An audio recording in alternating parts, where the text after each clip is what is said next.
Following the tradition in academic ceremonies, we would like to acknowledge the one student who has reached the highest achievement throughout the program and has been given the honor to address his peers and our guests on this joyous occasion. Please welcome Class 2023 Valedictorian Max Berger.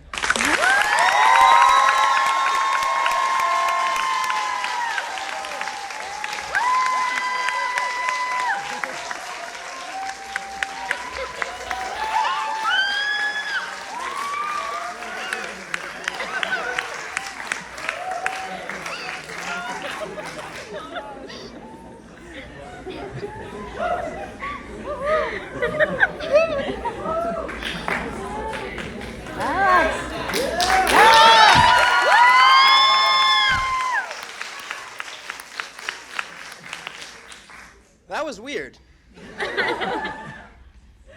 A strange little dance. Not a normal way to start a speech. This is weird. What are we doing here? Caps, gowns, little slit in the gowns, friends, family, professors.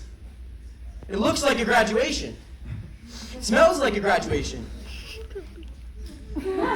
Tastes bad, but like a graduation. And yet,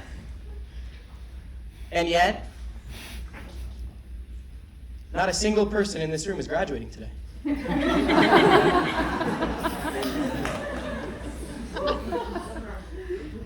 In a few short moments, my classmates and I will be receiving, I think these are them, the letters of acknowledgement. We can start early.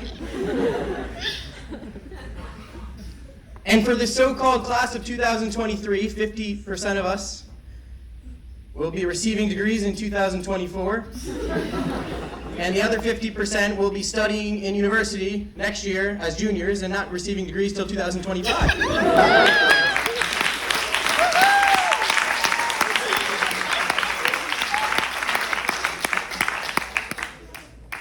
It's a non-graduation graduation. An end of program ceremony with an elegant buffet.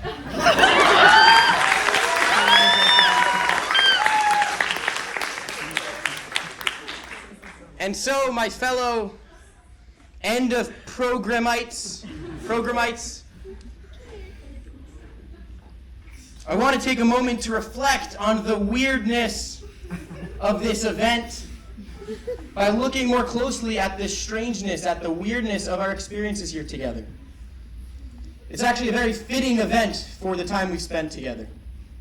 We started our studies on Zoom during COVID. I knew you guys as tiny little faces. Some of you guys needed better laptops. Not a normal way to learn in university. A radical deviation from literally any education that pretty much ever took place ever. Not normal. During our time together, we've experienced 2 different military conflicts that forced us in the middle of classes to go to bomb shelters. A few weeks ago, it happened to me. We were rushed downstairs, and I was texting my family, my dad, my mom. I was saying, everything's okay, I'm fine. My classmates were doing the same, and then the Israeli students in the Israeli programs, they looked at us and they started laughing in our faces, and they said, "Welcome to Israel." And I was like, that's not normal. That's not how this works. Comfort us, please. Something, not normal.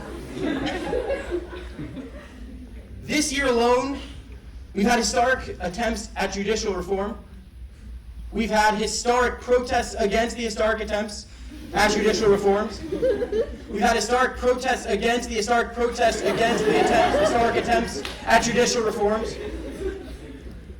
And amidst all that, our classes were on Zoom again. Not normal. And this one was a little bit fishy. I think we all agree on that. Senior faculty strike? What was that? That didn't happen. It's too much. It's too much. This is weird. This is abnormal. Irregular. And even without the global instability, without the political instability, a liberal arts degree both here in Israel and increasingly across the world, is something of a peculiarity. I've had this experience, and I'm sure many of you have similar ones, of talking to a taxi driver or a cashier. You say, what are you studying? And I say, philosophy, liberal arts, Jewish Israel studies. And they go, why? Why would you do that? Why would you spend time and money and resources? Don't you want to do engineering? Don't you want to make money? Don't you want to have a life? And if you think philosophy is bad, imagine what they say when you tell them you studied entrepreneurship. Or worse, DCC.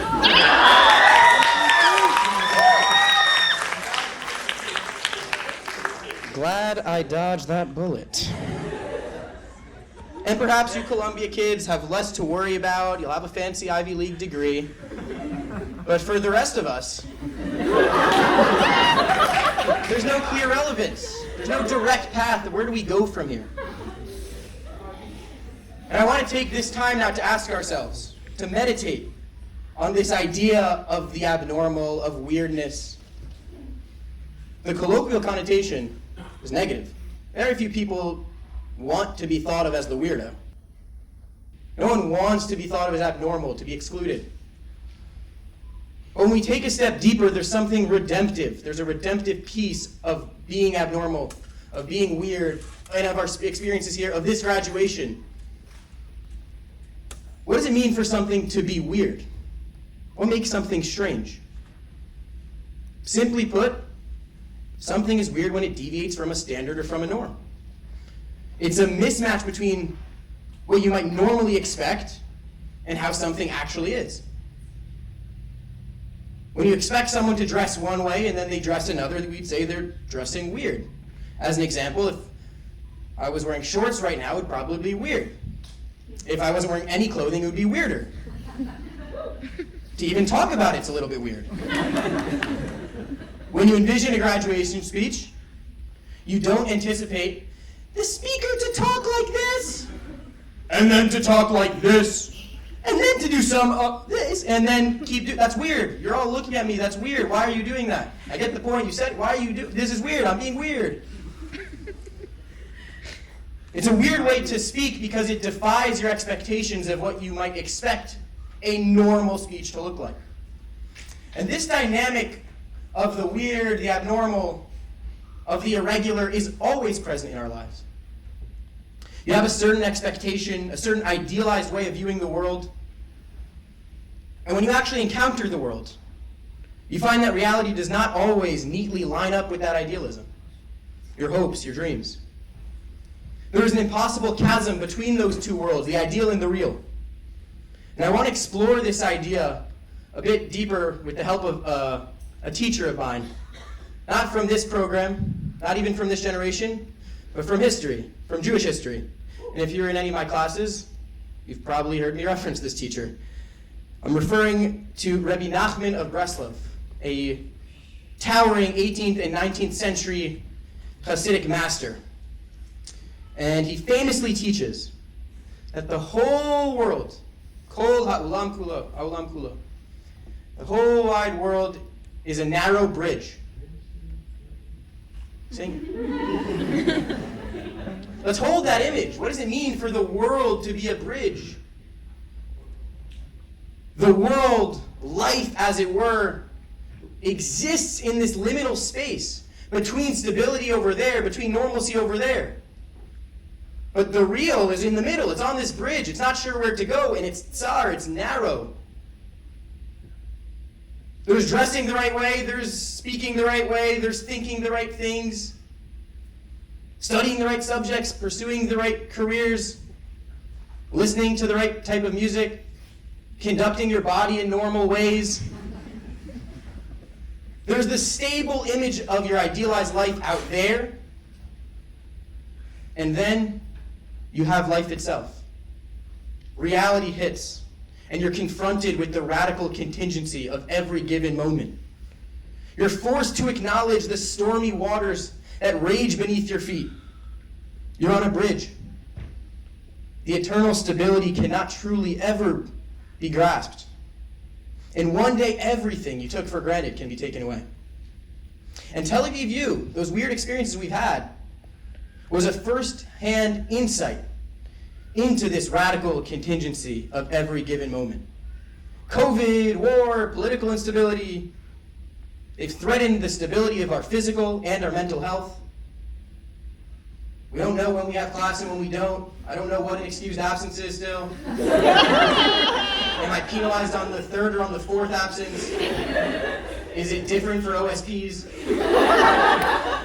What even is an OSP? While it's difficult to accept, to come to terms with, anything you see as stable and consistent in your life, a job, relationships, your hobbies, your interests, your physical, your mental health, they're tragically just one moment away from falling apart entirely. There's a narrowness, a vulnerability that permeates all of life. And as much as you'd like to run away from that bridge, to run to the stable over there or over there, to live for real means to recognize the danger, the fragility of every given moment, to be aware of the abyss below. And rather than running towards those false promises, Rabbi Nachman offers us something different. He says very simply, the main thing, haklal v'ha'ikar, is not to become afraid at all. Lo lipached klal. Yes, life is scary. Yes, this world's unpredictable. It's chaotic. Yes, this world's characterized by what we're calling weirdness, strangeness. Things never quite line up the way we'd like.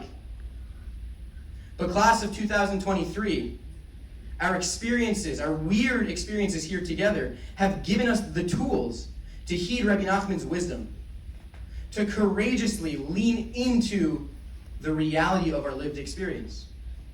We've received a gift. We didn't ask for these things. We've received a gift of learning to go beyond normal, to navigate a world rife with uncertainty, to embrace the chaotic nature of life with creativity and flexibility. Weirdness, the unexpected, the irregular, it begets creativity. Weirdness challenges us to think differently, to be differently. Instead of seeing education merely as the process of becoming more learned, let us instead look at education, and particularly a liberal arts education, as giving us the ability to broaden our horizons, to be changed, not just with accumulating more facts, but radically changing the tools with which we can face reality. Normalcy comes with a prize, but going beyond offers us something new, something more than a perceived sense of safety. And therefore, rather than looking at the weirdness of our degree, the Zoom, the rockets, the instability, the problems with transferring credits, the somehow still like open wiring of Gilman, this weird end of program, non-graduation, graduation, rather than viewing all these things as something negative, I encourage you to see what it has given us. It's not what we thought it would be, and nothing ever really is. But it's precisely on account of our peculiar experiences here that we are ready to fearlessly live on the narrow bridge called life.